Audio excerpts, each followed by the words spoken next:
this very stage. So I'm going to ask you once again, Columbus, Ohio, are you ready? Ladies and gentlemen, presenting to you first, a true legend and a true ambassador of the sport, four-time Mr. Olympia. Please welcome to the stage, Jay Cutler.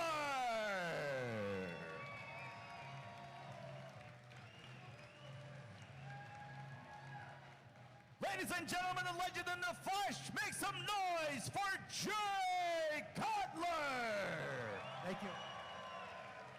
And now, ladies and gentlemen, the eight-time Mr. Olympia, the king himself. But before we bring him out, when I say, yeah, buddy, you know what to say. Here we go. Let's see how loud this place can get. Yeah, buddy!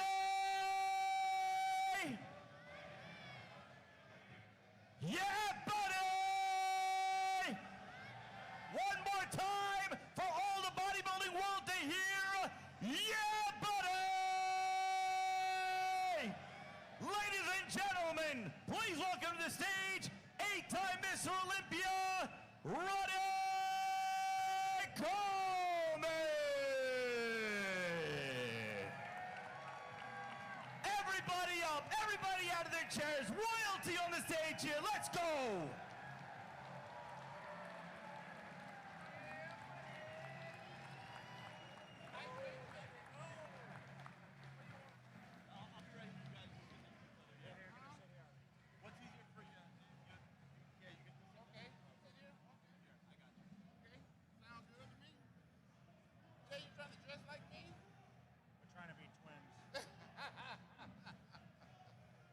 Me and Jay trying to be twins. Yeah. I know We didn't plan this. Alike. All right, so Ronnie, I'm going to start with you because we are here at the Arnold Classic, one of the biggest shows in all of bodybuilding, a place that you have very fond memories of, but I'm not going to go there first. I'm not going to go there first because you know Ronnie as one of the titans of bodybuilding, but recently Ronnie has become seriously one of the most funniest follows on all social media and all of YouTube. I recently saw a video called Ronnie Coleman clowning his opponents, where literally you're reacting to Dexter Jackson backstage and you're sitting there saying, not a snowball chance in hell. But then, even funnier, recently there's a video of you and Blessing Awadibu, and Blessing comes out of the toilet stall trying to shake your hand with literal poop all over his hands. Was that real or was that staged? That was real poop, believe it or not. Yeah, you didn't shake his hand. No, it was not really. That wasn't real. I just joking. No, but seriously, you know, for all that we know you as, social media, YouTube now has allowed us to see that other side of you, the entertainer side of you, and it's really allowed you to bring out another dimension of yourself. Well, you know me, I'm all about fun and games. When it's time for fun and games, you know what they say, there's a time and place for everything.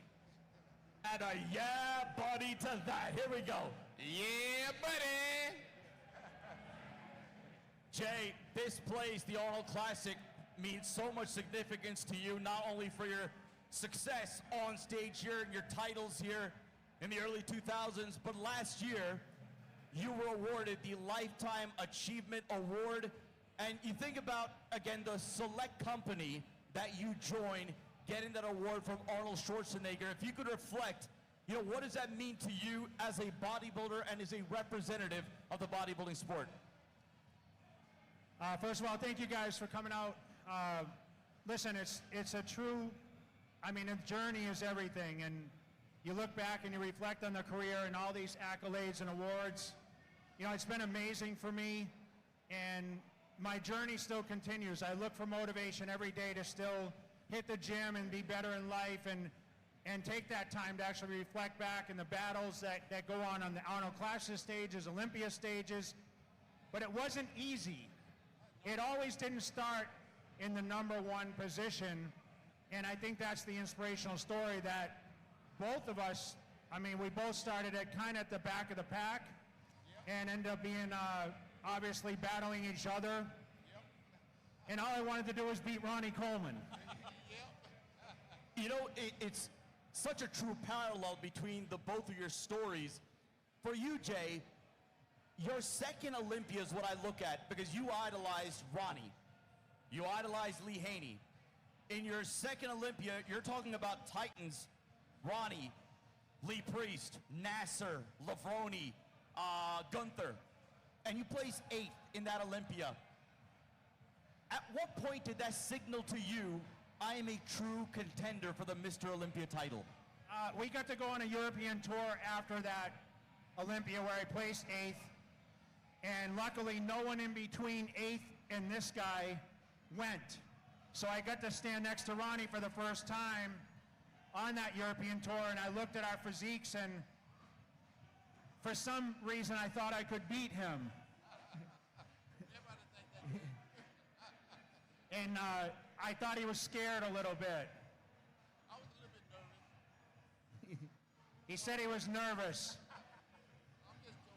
I'm just joking. But Ronnie, you know, again, we talk about stories of coming up now with Jay. Jay wanted to be a bodybuilder, teen national champion, someone that, again, immediately fell in love with the sport of bodybuilding, not just from the lifting aspect, but in terms of the competition aspect. You, on the other hand, former collegiate football player, and for those that don't know how good Ronnie was on the verge of consideration for the NFL, if not for essentially a career-ending injury. But with you, it was always other people telling you, hey, you could be a great bodybuilder. You could be a great bodybuilder. And then eventually, you fell in love with the training, but at what point did you convince yourself that you could be a true great bodybuilder? Well, I'm from a small town in Louisiana called Bastrop, Louisiana. We have about 15,000 people there, and nobody in the whole town bodybuilds. So bodybuilding was not even invented in my town. So by the time I got to college, I had heard about bodybuilding from a few guys there, one of them being my coach. He was trying to get me into it, and I'm like, okay, I'll give it a shot. Well, he really didn't know all about the training, about the dieting. He didn't know anything, so my shot didn't last that long, needless to say. Taking up on me graduating in Grambling State University in 1986. In 1987, I went to Dallas because I had a friend that had a job there. I got a job at Domino's Pizza. I worked there for a couple years. In 1989, I hired on with the Arnold Police Department, and one of the best jobs ever. And then one day I was on the street working a call, and the guy said, man, you're pretty big. What gym you train at? I'm like, I train at the station. He said, like, ain't enough weight there for you. I'm gonna take you to Metroflex gym tomorrow. So the next day we go to Metroflex. Brian sees me. Brian is the owner. He's like, man, you're a pretty big guy. You bodybuild? I'm like, no, dude, I just work for the police department, that's it. And where I'm from, you know, nobody did bodybuilding. So I never had an interest in it. She's like, man, you could be pretty good in this sport. You need to think about it. I'm like, nah, I don't want to even think about that because first of all, I heard they have to diet. And then I heard that they have to take steroids. And I'm like, there's no way I could do that, you know, full time for the police department. Well, about 2 or 3 days go by, and Brian is trying everything in his power to get me to bodybuild. And I'm trying everything in my mind to convince him that I'm not going to do it because it's just not for me. Well, Brian finally said, I give you a free membership to the gym if you compete in this show coming up in about 3 or 4 months. He said, I got to teach you how to train as a bodybuilder, teach you how to diet, I teach you how to pose. And I'm like, dude, you should have led with that. You know how we're about something free, you know, especially Get a at free that gym time, membership just if you compete. Exactly. At that time, I was kind of struggling, you know, working for Domino's Pizza, coming to, you know, the police department. And Brian taught me how to pose, taught me how to train as a bodybuilder, taught me how to diet. And my first show was the 1990 Mr. Texas. I went in, won first and overall, and fell in love with it that day. And the rest is pretty much history. Jay, when we talk about your career, you coming up, you having that watershed moment, knowing that you were able to stand against the best of the world in your second Olympia, so much is talked about this rivalry between you, between the man that you were chasing and Ronnie Coleman. We hear so many of the stories about your on-stage battles, about you training together. What are some aspects, and I don't want to just say this rivalry, because you did develop a friendship, a very healthy respect for one another. What are some aspects of this relationship coming up that we don't know about? You know, we would be like, the magazines would build us up all year because it was time and time again that we finished 1 and 2. And they would book us for these guest appearances, and Ronnie would, I mean, we would show up on Friday, and Ronnie would come off the plane.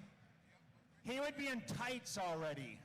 So Ronnie had tights, and everyone knows the videos. You can see the veins on Ronnie's tights, and he's walking through the airport, and the tights are like purple and yellow, and all these people would be like looking like, he would fly in first class just like that, in the boots.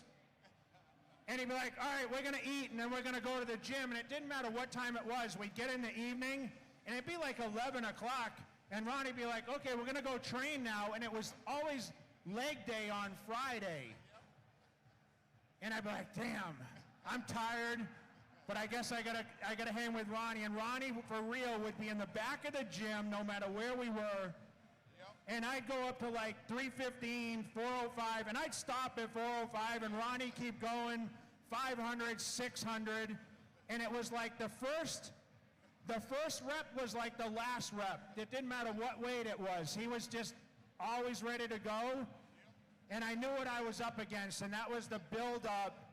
But we trained together, we ate together, we laughed together, we went to the nightclubs together, and it was a lot of fun. We talk about these memories now, how much we miss it, because I don't feel like today's rivalries have that commitment that we both had. And I mean, it was all business. When we got backstage at the Olympia, Ronnie would be in one dressing room and I would be on the opposite side, and we wouldn't say a word to each other. And then when we get on stage, obviously, when our backs were to the judges, we were talking shit a little bit. I'm not gonna lie. Ronnie would be like, all right, you ready? And he hit that back double bicep and the lat spread, and I still thought I could take him. But he won more than I won, so. I got to hear about these conversations. How much of it can we share in this family-friendly environment? No, okay, so. But, you know, Ronnie, we always talk about dynastic championship runs, and in your case, obviously the relationship, the link that you will always have with Jay in the annals of bodybuilding history. Specifically, what was it about Jay as a bodybuilder, as a competitor, that continued to push you to your heights of greatness? Well, to be honest with you, I wasn't just worried about Jay. I was worried about everybody in the show. So I knew that I could control how I looked. So it was up to me to, since I had the formula, you know, I'd won about 3, 4, 5. And I figured that if I did what I always done, I would always get what I always got, which was first place. So I made sure I did that. And sometimes I would go a little bit further. You know, like when I'm in the gym, we got the whole weight stack. That's not enough. So you put about, a 45 plate on with that. And then you get to a point where that's not enough. So you put about 2 45-pound plates on there. And that's not enough. So you couldn't put 3 on there, so you just did as many reps as possible. So I was always trying to get better and be stronger. And I figured that if I did that, you know, it's gonna be real hard to beat me. And for the most part, it worked out pretty good. You know, it worked out at least 8 times. Not Until bad. that nighttime, and Jay came and caught me. I think it was luck. Is this? But no, I'm just joking. Jay was a Is good this a reminiscent of bodybuilder. the smack talk? That was. No. Jay was a good bodybuilder. It wasn't luck. He was just better than me at that time and at that day In that one and moment. that place in life. I was waiting for him to get old. I had to wait for him to get older. Exactly. He's 10 years older than me, so I was waiting for him to get a little elder, Yep. and then I snuck in there. Yeah, what was I, 42, 43, somewhere at the time? I was So 33, so it was your time. But Well, I Jay- had it long enough. You know, we ask Mr. Olympias again. What was that moment like? Exactly the moment your name was called, when you had your hand raised. There's one thing to be crowned Mr. Olympia the first time, but in your case, to chase down a man that you've idolized and a man that you've looked up to really ever since you came into your own as a bodybuilder. So when you consider all those factors, what was that moment for you when you were first crowned Mr. Olympia? my respect for Ronnie goes a long way. He was an inspiration and still to millions of people. I mean, he's the greatest bodybuilder that ever lived. You know, I truly believe that. There's a lot of great champions. And I'm saying this on the Arnold stage, right? People have their views on, but Ronnie took the physique like that still hasn't been duplicated even today's era. But my concern was when I won, I was excited, but if you look back at the video, Ronnie and I were talking and he said, "You beat me," so it was more like my concern because I know he was going for record number 9. So all those years I got second. Ronnie fell on the floor and I was standing there like, okay, what do I do? And for the first time he wasn't gonna fall on the floor, so I knew I wasn't gonna fall on the floor, so I just wanted to raise his hand and show the respect. But damn, I didn't sleep for a week after that. Finally, after 4 times runner-up, very controversial in 2001. And you know what?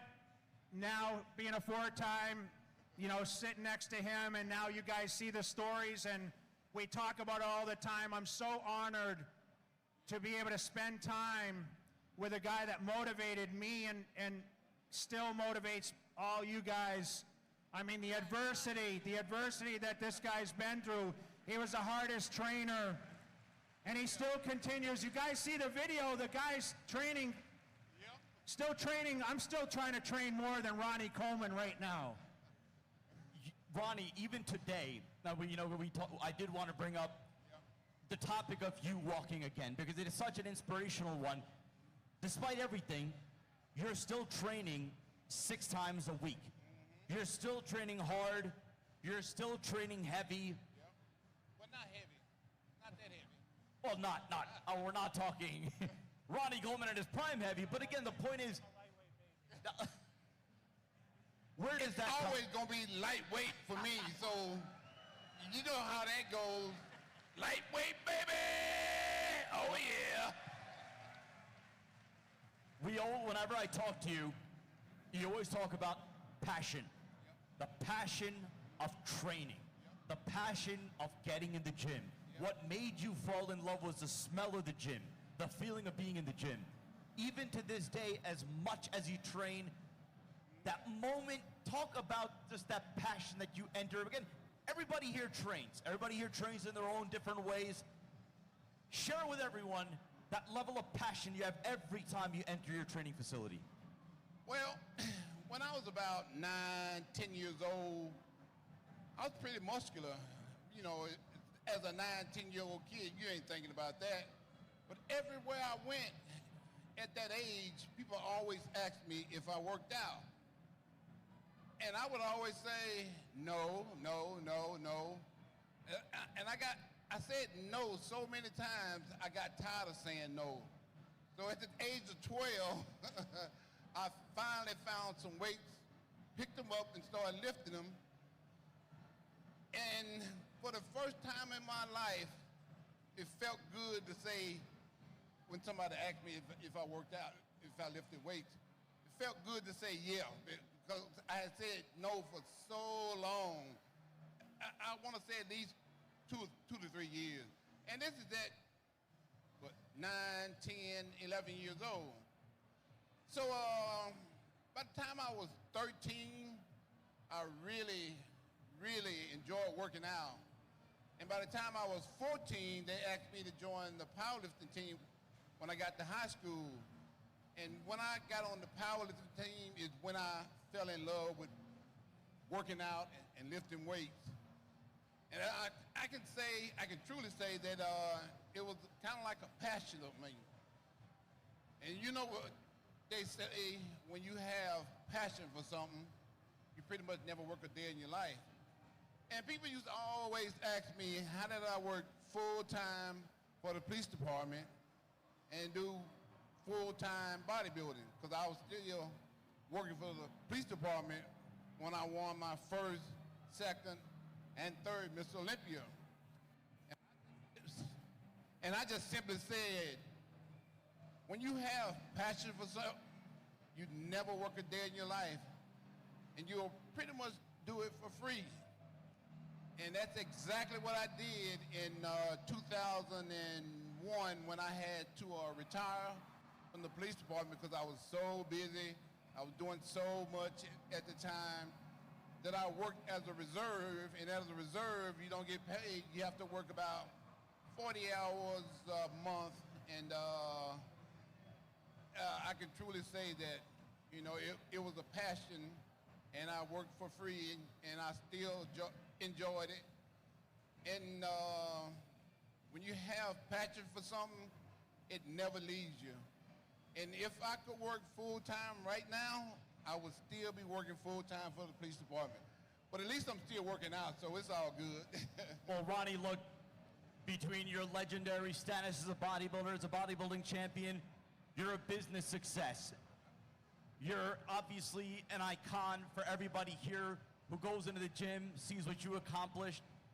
And we know that in short order, with all the treatments that you're doing, the stem cell treatments, you will walk again and walk again soon. Yeah, but what you didn't mention at the time was, you know, in order for me to do my passion, which is working out each and every single day, I still work out 6 days a week.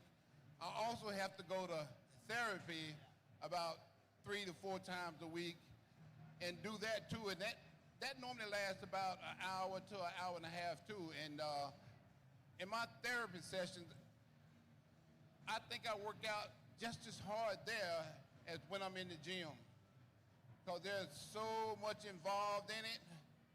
But I take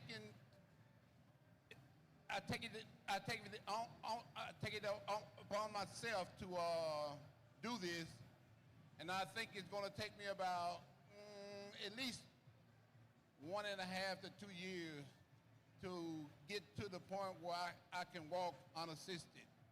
And like you just said a minute ago, if it's the last thing I have to do in life, that would be the greatest thing ever, because I do plan to walk unassisted one day, and no matter how long it takes me to do it. And you will. If there's anyone who's going to do it, it's you. Yeah. Jay, I'm getting the wrap it up signal, so I just wanted to ask you one last question.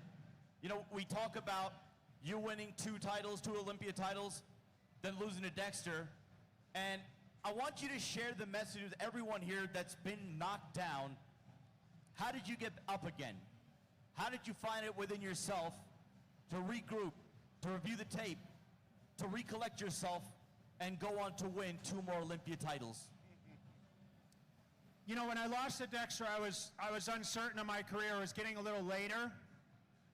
And I had to adjust how I was coming into the contest because Ronnie pushed the level so much higher with the physiques that I had to challenge him to keep that rhythm with the size. And when Ronnie left, you know, now I was dealing with guys that were focused on more condition and not as big.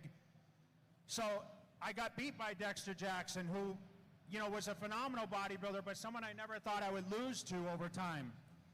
And I second-guessed how good I was. I looked in the mirror, and he was kind of right. I wasn't improving. I felt like I was kind of going downward, and I kind of had to dig deep. I had to surround myself with people that give me that positivity, but also get that self-belief back, get that confidence in the gym, and I had to dig deeper to want it. And like Ronnie said, we go to the gym every day with passion, we go to with commitment, but I truly love to train. The stage was just a platform that allowed us to show that hard work, but it never dictated with us what that passion was day in, day out. The gym sessions were the most exciting points. What you guys saw on stage, well, that was the end process of what we did, but the gym sessions were what I live for, and I still live for today. You follow social media, whether it's me or Ronnie, we're still training consistently. And my goal isn't stage time. My goal is just, it's motivational to get up. I feel good every time I leave the gym, but I think everyone has to go through adversity to be great. I finished 15 out of 16 my first Olympia. Ronnie finished last. Dead last. He corrected me, dead last. To go all the way, I was in the middle, I was 8th, he was 9th. So we were able to have the experience of all the way through the lineup of the Olympia. So anything, we were blessed to get on that stage and compete and to win. It was just an amazing experience, but I just have that winner attitude. I think I did that as I continue to strive better in business, and we come out here, you'll still see that we travel probably more than anyone in the business still to show our love to bodybuilding and the commitment and motivate and show everyone that if you believe in yourself, you can dedicate yourself, no matter what adversity you go through, you can be the best that you can be personally, and that's the main thing, and that's what I believed in. And I came out and I quad stomped my way to 2009. Jay, I think you know where I'm going with this next. This is becoming a yearly tradition. Who wants to see four-time Olympia Jay Cutler recreate the quad stomp? Let's close out on that note. Here we go. Ronnie, you and me are going to be on the commentary. All right, here we go, Jay. Go ahead, Jay. Join to it. All right. I got to keep my pants on because I'm not wearing any underwear, so. They don't care. All right, Ronnie, tell me. I'm trying to impress you, you know, because you weren't impressed too much by my career. Oh, boy. Oh, here we go. All right, so I came out from the backstage. You guys see the video. You know, I looked at the crowd. I stopped. And I give a little this. And I come out with confidence and poised. Ronnie, check this out.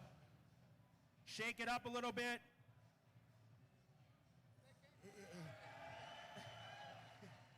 Are you impressed?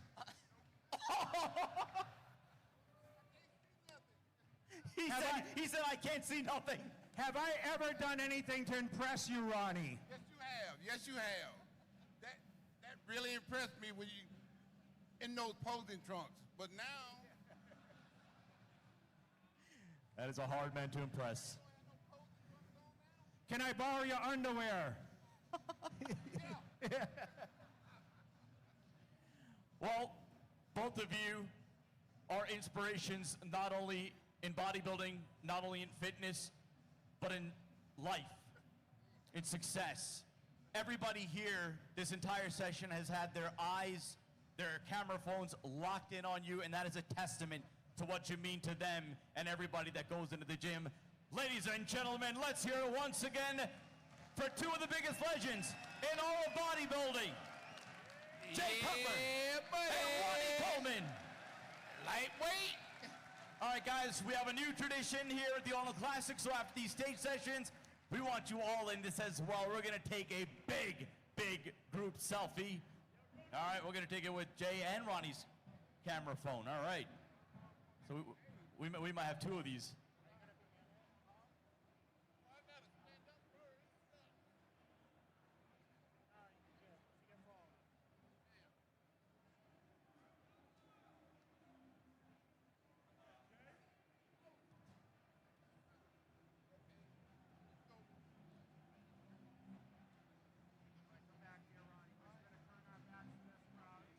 All right, here we go.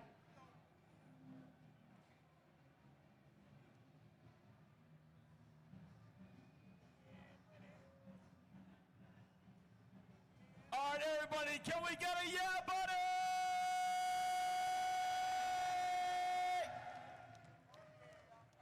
Let's go, ladies and gentlemen, another round of applause for Jay Cutler and Ronnie